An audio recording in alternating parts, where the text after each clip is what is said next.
아멘. 여러분 한 번쯤 이런 얘기 들어보셨을 거예요. 고생에도 총량이 있다. 고생 총량의 법칙이다. 이런 얘기를 하곤 합니다. 어떤 일반적인 법칙이나 절대적인 법칙은 아니고 우리끼리 하는 말이에요. 그 말에는 두 가지 의미가 담겨져 있죠.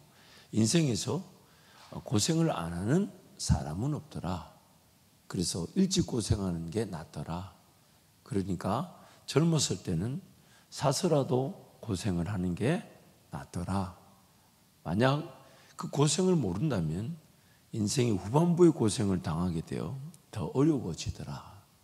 그러나 두 번째로 그 고생도 그 양이 정해져 있기 때문에 그렇게 걱정하지 마라. 그 총량, 어떤 그 분야에서 일정한 그 양이 다 정해져 있다는 겁니다. 그래서 이렇게도 얘기하더라고요. 불행에도 총량이 있다. 그렇기 때문에 겪어내야 될 분명한 과정일 수는 있지만 반드시 그 한계가 있기 때문에 그 너무 힘들어하지 마라. 뭐 이렇게 격려하기도 합니다.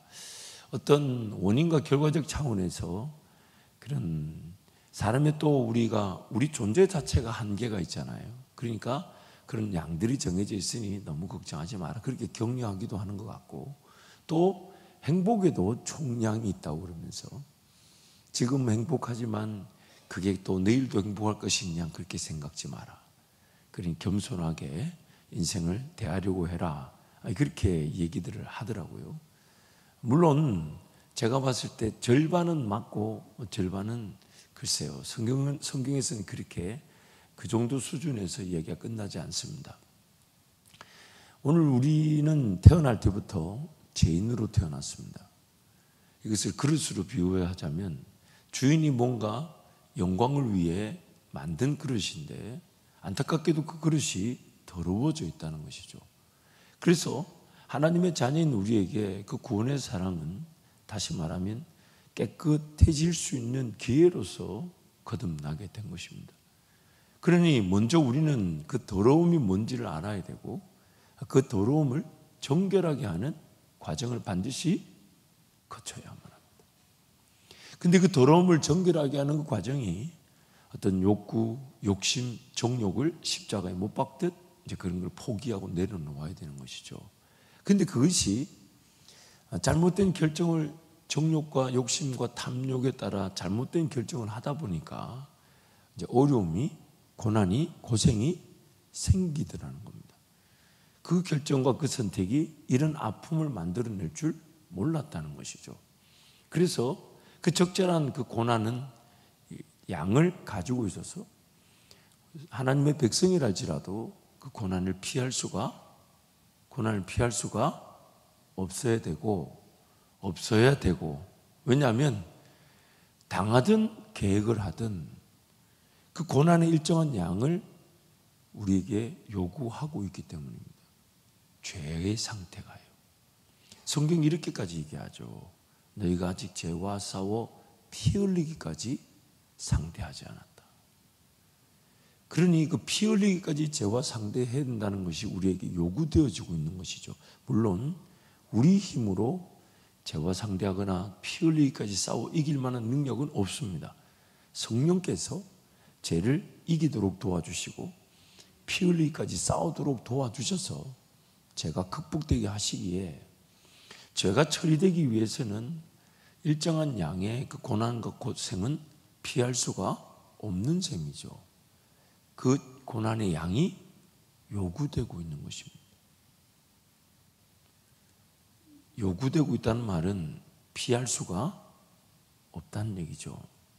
그래서 그 고난의 양이 요구되어지나, 그러나 죄로 말미암아 당하는 고난이었지만 그 당하는 고난의 과정을 통해서 하나님 은혜를 발견하게 되고, 하나님 은혜를 발견했을 때 나의 죄인됨의 상태에서 고난을 피할 수가 없다면 이 생각을 바꾸는 거죠.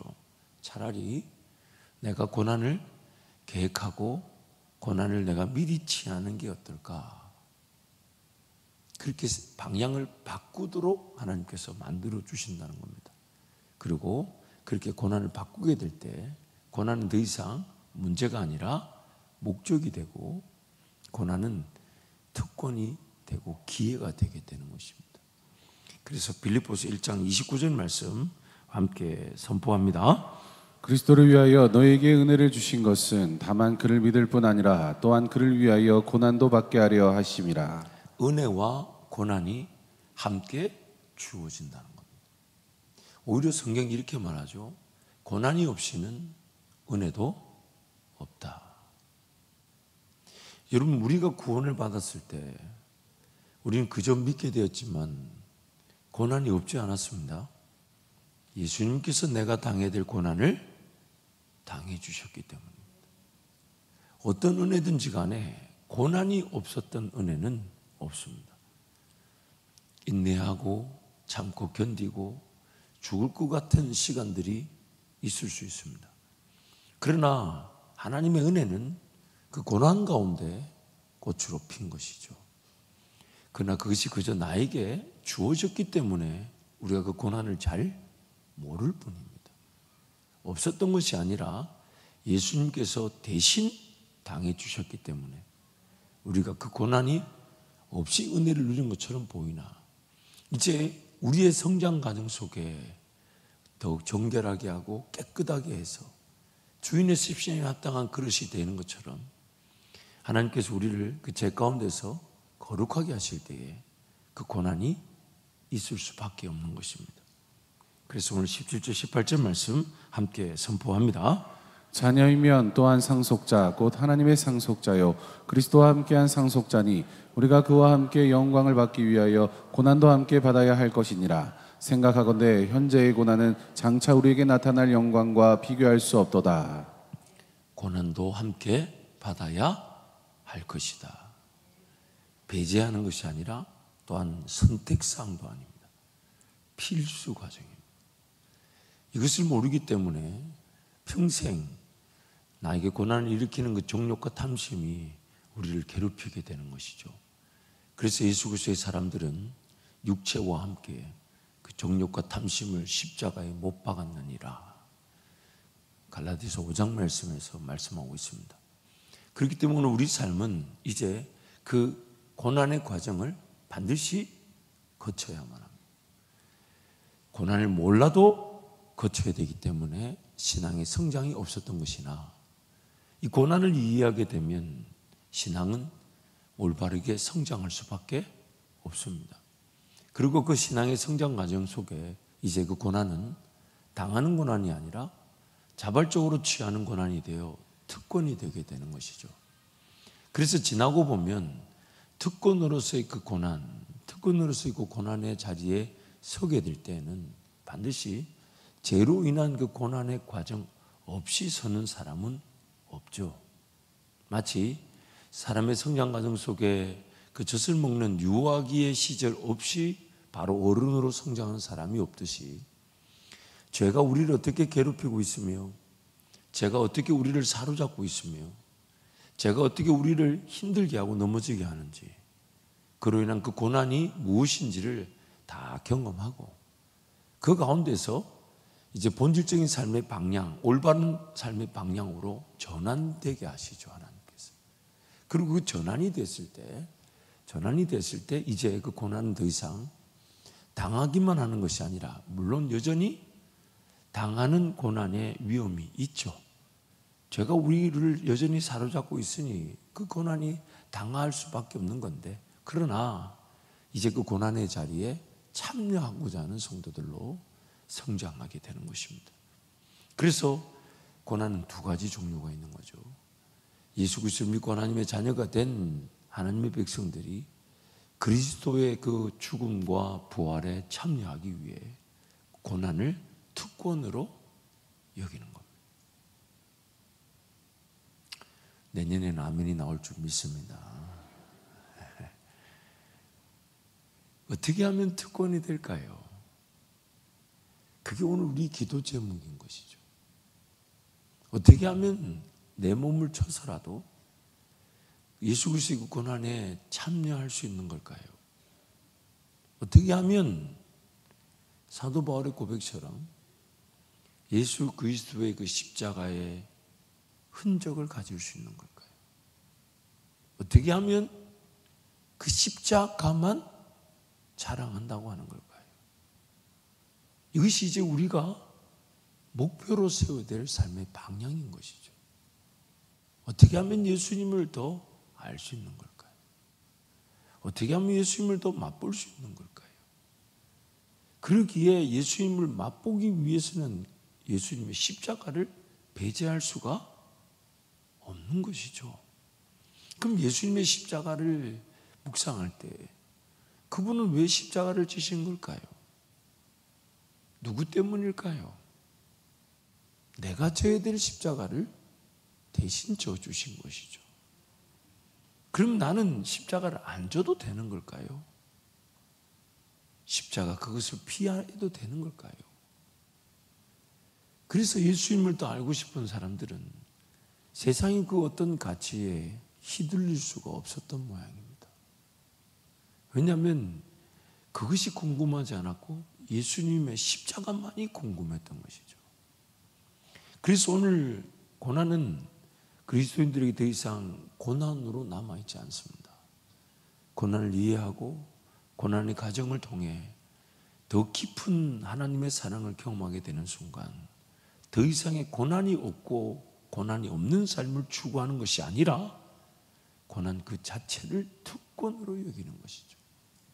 그러나 너무 안타까운 것은 고난을 특권으로 여기지 않게 되는 순간 왜 고난이 특권이 되지 않을까라고 도로 성경은 우리에게 질문합니다. 왜 고난이 특권이 되지 않냐면 죄 가운데 사로잡혀 제 고난을 당하고 있기 때문입니다. 그래서 내 삶은 중립이 없어요. 왜냐하면 인생이 안 사라지는 순간이 없기 때문이죠. 지금 내가 아무것도 안 해야지라고 말하는 이 아무것도 안 해야지라는 이 시간도 흘러가고 있으니 이것만큼 어리석은 게 없죠. 그렇다면 오늘 내 인생은 죄로 인해 고난을 당해 예수님의 십자가 고난이 쳐다봐지지 않거나 예수님의 십자가 고난이 특권인 줄 알아 그 고난에 참여하고자 하기에 죄로 인한 고난에서 이겨내든가 둘 중에 하나밖에 없는 것이죠. 그리 우리가 두렵고 떨려야 될 게 뭐냐면 예수 그리스도의 그 고난에 참여하고자 하는 기도의 제목과 삶의 자세 그것이 올바르게 세워지지 않는다면 죄로 인한 고난 그 자체를 이미 당하고 있기 때문에 거기에 관심이 없다는 것을 성경이 말하고 있습니다. 이게 두려움이죠. 결국 특권으로서 그 고난에 참여하지 않는다면 평생 죄에게 시달리는 겁니다. 예수 그리스도의 그 나라와 영광을 보지 못한 채 예수 그리스도 다시 만난 그날에 나를 예수님이 무엇을 가지고 평가하실까요? 무엇을 가장 소중하게 여기실까요? 자칫 잘못해서는 선지자 노릇도 했고 귀신도 쫓아냈고 병도 고쳤을 수도 있지만 주님이 모른다 하실 수가 있어요. 그런데 십자가 고난에 참여한 것만큼은 십자가 그 영광을 사모하며 고난 자체를 예수의 고난에 참여하고자 하는 것을 목표로 두었다면 그것은 결코 주님께 잊혀질 수가 없는 겁니다.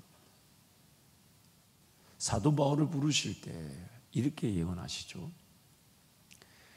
그 인생을 위하여 그가 얼마나 고난을 당해야 할지를 내가 계획해 두었다. 근데 그것이 사도 바울만을 위한 말씀이 아니라 하나님의 부르심에 선 우리 모두를 향한 말씀입니다. 우리 인생의 목적은 하나님께서 이렇게 얘기하시는 것 같아요. 어떤 부활의 영광이 있고 하나님 나라의 영향력, 하나님 나라 백성으로 빛과 소금 역할을 감당할 영향력이 있고 성령의 역사들이 있다. 그거는 관심 두지 말고 너는 지금 예수의 고난에 참여하겠느냐? 모든 걸 다 잃어버리고 모든 걸 다 포기해도, 그래서 살고자 함이 아니라 오늘이라도 내 인생이 끝나면 천국 가는 것을 믿고 예수만 바라보며 따르겠느냐.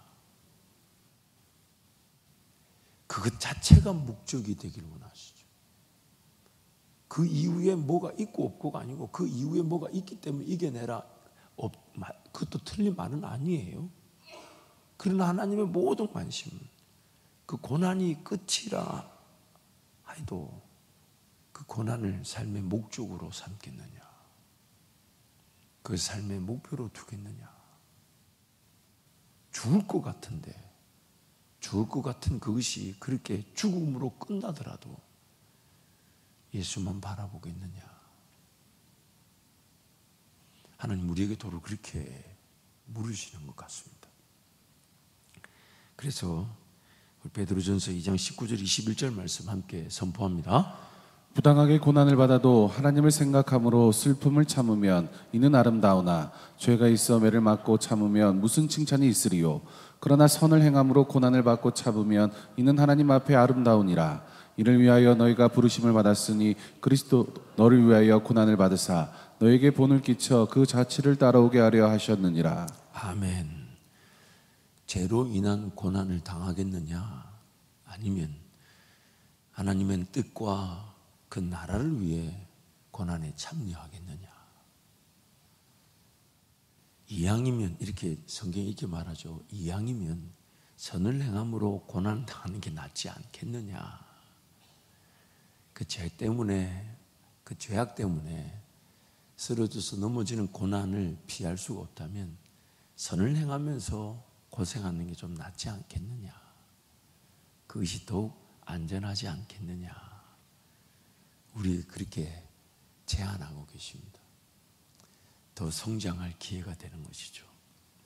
한번 우리 말씀을 한번 쭉 한번 정리해 볼게요. 우리는 태어날 때부터 죄인이기 때문에 죄로 인한 그 고통과 고난을 피할 수가 없습니다. 근데 하나님께서는 그 죄로 인한 고통과 고난을 우리를 더 빚어내시는, 성장하게 하시는 기회가 되시기에 먼저는 하나님께서 원하시는 그 방향으로 돌아서게 하시고, 그 고난을 통해 내가 진짜 나에게 내가 무엇을 필요로 하는지, 무엇을 가장 더 소중하게 여기게 되는지를 깨닫게 하시죠. 그래서 시편 119편에 그 유명한 말씀들이 있습니다. 우리 67절 함께 선포합니다. 고난당하기 전에는 내가 그릇 행하였더니 이제는 주의 말씀을 지키나이다. 또 71절 함께 선포합니다. 고난당하는 것이 내게 유익이라. 이로 말미암아 내가 주의 율례들을 배우게 되었나니. 아멘. 75절 선포합니다. 여호와여 내가 알거니와 주의 심판은 의로우시고 주께서 나를 괴롭게 하심은 성실하심이 때문이이다. 아멘. 그 죄의 고난에 갇혀있지 않도록 하나님께서 나를 도와주시는 거예요. 우리 하나님의 성실하심 때문에 하나님 나를 괴롭히신답니다. 안 괴롭히면 그 죄 가운데 계속 있을 테니까요. 그래서 여러분 조금요 비즈니스가 어려울 때가 있었잖아요. 그렇죠? 인생이, 제가 지금 웃는 게 아닌 거 알죠, 여러분? 너무 우리도 힘들고 어렵잖아요. 또 인생이 뜻하지 않았던 결과 앞에 정말 하나님께 매달려야만 했던 때가 있었고, 앞으로도 있을 수 있기 때문에, 그러면 차라리 하나님의 뜻을 구하는 쪽에서 고난을 당하고 선을 행하는 것으로 내가 고난의 자리에 있는 게 낫지 않겠냐. 그렇게 우리에게 성경이 권면하고 있습니다. 우리가 이미 아는 대로 절대로 하나님께서 강제로 하지 않으시잖아요. 그러나 현실을 직시한다면, 내가 예수 그리스도의 고난에 참여하지 않는다면 죄로 인한 고난을 이미 당하고 있기 때문에 참여하지 않는 거구나. 그래서 주님의 은혜를 구하는 것이 고난의 길을 걸어가는 승리의 길이 될 것입니다. 죄로 인한 고난을 당하면서 우리는 알게 되죠. 하나님을 섬기지 않는 것 자체가 이미 고난이었구나. 예수 그리스도를 온전히 바라보지 못한 이유가 이미 내가 죄로 인한 고난을 당했구나. 야, 그럼 이 죄를 어떻게 정리해야 되나? 그래서 하나님 앞에서 철저하게 이 죄의 문제를 토로하고 해결하고자 하는 것이 신앙의 전부일 것입니다. 전부일 것이죠. 그래서 기록된 말씀의 목적이 뭐냐면 율법으로는 죄를 깨닫게 하고 그리스도를 바라보게 하고 그리스도께로 나아가게 만들어서 예수만이 구원자 되심을 알게 하는 것, 이것이 기록된 말씀의 전부죠. 전부. 우리 데살로니가 베드로전서 4장 말씀 함께 선포합니다. 그리스도께서 이미 육체의 고난을 받으셨으니 너희도 같은 마음으로 갑옷을 삼으라. 이는 육체의 고난을 받은 자는 죄를 그쳤음이니라. 그 후로는 다시 사람의 정욕을 따르지 않고 하나님의 뜻을 따라 육체의 남은 때를 살게 하려 함이라. 하나님의 뜻에 따라 육체의 남은 때를 살게 하려 함이라.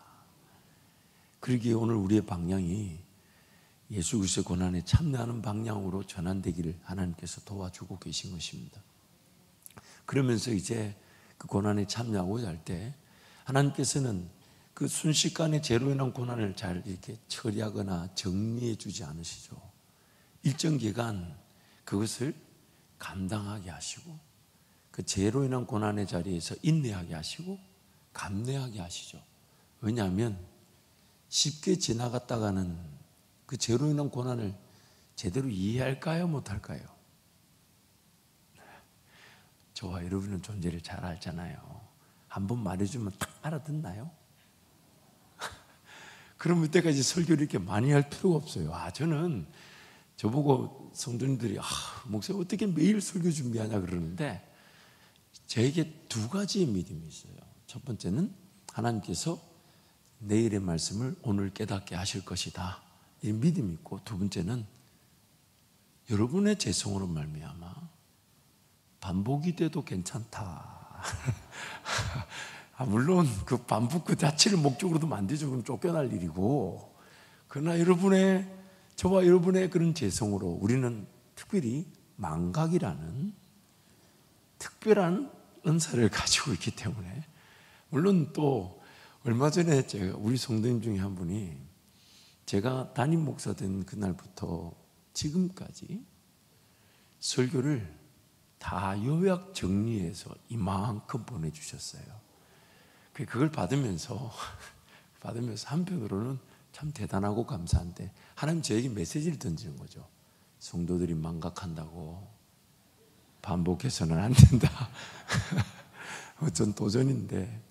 그러나 여러분, 오늘 하나님께서 우리가 그 고난의 때를 어느 일정 기간, 일정 양을 겪게 하시는 것은 다시는 그 죄의 고난에 빠지지 않도록 하기 위한 안전의 장치가 되게 하시는 거죠. 쉽게 벗어나서는 그게 얼마나 심각한지, 얼마나 우리를 괴롭히는 건지를 모르기 때문이죠. 물론 그 고난은 하나님이 만드신 건 아니에요. 우리의 죄로 말미암아 자초한 것인데 그 기간을 그렇게 좀 눈물도 흘리게 하시고, 그래서 우리 이미 고린도후서 말씀 살펴봤잖아요. 자기 스스로를 분통해하고 억울해하고 아파하고 자기 스스로를 막 죽일 듯이 내가 왜 그랬을까 이러면서 뉘우치게 하고 분해하고 그 가정 기간이 있게 하시는 거죠. 그런데 그 기간 동안 그럼에도 불구하고 하나님을 예배하는 법, 예수님을 따르는 법, 또 그 나도 힘든데 짐을 지고 누군가의 짐을 위해 기도해주고 섬기는 법을 배우게 하시는 것이죠. 데살로니가전서 2장 2절 말씀 선포합니다.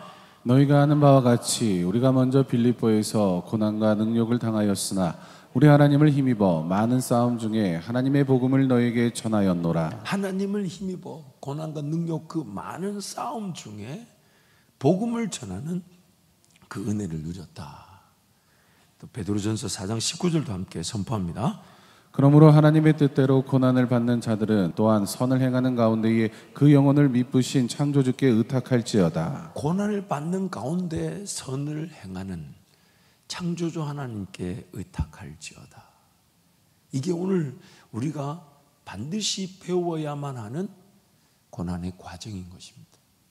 당하기만 하는 것이 아니라 그 고난 중에 그 어려움 중에 그 문제가 해결되지 않았고 당장에 살기조차 힘들 것 같아도 주님이 그건 나에게 맡겨놓고 너는 이 길 가겠느냐, 넌 이거 하겠느냐, 이렇게 섬겨보겠느냐, 이렇게 하나님과 동행해 보겠느냐, 이걸 반드시 물으신다는 거죠. 그래서 앞으로도 어떤 제약이 있고 어려움이 있고 한계가 있어도 복음을 전하는 자들은 복음을 전하는 것으로 말미암아 살게 하시는 그 하나님 은혜를 누리게 하시는 것입니다. 그래서 하나님께서 그 고난 가운데서도 예수 그리스도의 임재가 있고 평안이 있고 인도하심이 있고 그러면서 고난이 있는 중에서도 하나님 나라를 보고자 하고 하나님의 영광을 보게 되고 그걸 기뻐할 줄 알고 그래서 앞으로도 어떤 고난이 있더라도 삶의 초점과 방향이 하나님 나라에 있는 겁니다. 어떤 문제, 어려움, 고난이 없는 정리된 상태에서 내가 하나님 나라를 섬기는 것이 아니라 앞으로도 어떤 문제가 닥쳐오고 어떤 필요가 어떤 자식들이 먹여달라고 난리를 치고 삶이 안 될 것 같다고 죽을 것 같다고 난리를 쳐도 나는 하나님 나라를 먼저 구하고 하나님의 영광을 먼저 구하고 내 사명의 길을 먼저 구하고 내가 오늘의 삶이 끝난다면 뭐가 가장 소중할지를 기억하고 하나님 그분 앞에 삶을 내어드리게 되는 것이죠. 그게 바로 우리를 회복시키는 하나님의 은혜인 것입니다. 그래서 우리 데살로니가 후서 1장 말씀 선포합니다. 그러므로 너희가 견디고 있는 모든 박해와 환난 중에서 너희 인내와 믿음으로 말미암아 하나님의 여러 교회에서 우리가 친히 자랑하노라. 이는 하나님의 공의로운 심판의 표요 너희로 하여금 하나님의 나라에 합당한 자로 여김을 받게 하려 함이니 그 나라를 위하여 너희가 또한 고난을 받느니라. 아멘. 인생살이 자체가 고난의 연속입니다. 근데 그 고난이 죄로 인해 당하는 고난이든 예수 그리스도의 몸된 교회를 위해 내가 참여하는 고난이든 둘 중에 하나일 뿐이죠. 만약 그리스도의 고난을 특권으로 여기지 않는다면 이미 나는 죄의 고난에 빠져 있기 때문에 좋은 것을 좋은 것으로 볼 줄 모르는 것입니다. 그러나 시선을 예수 그리스도의 그 남겨놓으신 고난의 시선을 옮겨놓게 되면 죄로 인해 어떤 고난을 당해도 더 이상 그 고난이 되지 않습니다. 기꺼이 주님도 사랑하고자 하고 주님도 의지하고자 하고 주님도 따라가고자 함으로써 고난이 더 이상 고난이 되지 않게 되는 것이죠. 우리 골로새서 1장 24절 말씀 함께 선포합니다. 나는 이제 너희를 위하여 받는 괴로움을 기뻐하고 그리스도의 남은 고난을 그의 몸된 교회를 위하여 내 육체에 채우노라. 그리스도의 남은 고난을 그의 몸된 교회를 위하여 내 육체에 채우노라. 그러므로 오늘 우리 기도 제목이 먼저는 여러분이 가지고 있는 인생의 어떤 문제, 어려움, 필요를 기도하시되 그러나 먼저는 오늘 그리스도께서 나를 위해 남겨놓으신 고난에 어떻게 하면 참여할 수 있을까요?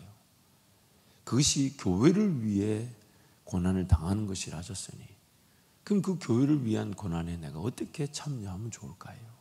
이것이 기도 제목이 되어야 되죠. 그것을 사모하고 그것을 배우려고 하고 그것을 따르려고 하고 그것을 순종하려고 하고 그것을 내 몸에 채운답니다. 왜냐하면요 우리가 몸밖에 드릴 것이 없어요.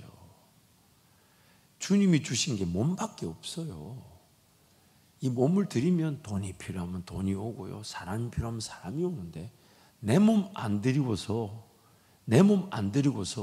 다른 몸이 오지를 않아요. 내가 헌신하지 않는데 다른 사람이 헌신하겠습니까? 내가 주님께 삶을 드리지 않는데 다른 누구가 대신 수고하겠습니까? 몸. 그래서 로마서 12장에 우리가 드릴 거룩한 산 제사는 우리 몸을 하나님 앞에 드리는 거예요. 몸. 근데 세월 지나면 지날수록 여러분 제일 말 안 듣는 게 마음이 아니에요. 뭐가 말을 안 들어요? 몸이 말을 안 들어요. 그래서 주님이 이렇게 얘기해요. 마음은 원이로되. 그러니까 자꾸 젊었을 때 훈련을 해야 되는 게 몸의 훈련이죠. 몸을 주님께 갖다 드리고 몸으로 수고하고 몸으로 충성하고 그럼 평생 그 몸이 나를 괴롭히지 않는 겁니다. 죽을 때까지 병원 신세 지지 않는 거예요. 그러니까 여러분, 오늘 또 우리 기도 제목이 예수 그리스도의 고난에 참여하듯 교회를 위한 고난의 기회를 하나님 앞에 묻고 사랑할 자들을 사랑하고 복음 전할 자들에게 복음을 전하고 섬길 이들을 섬기는 일에 그 그리스도의 그 고난에 참여하는 자들이 되기를 축복합니다.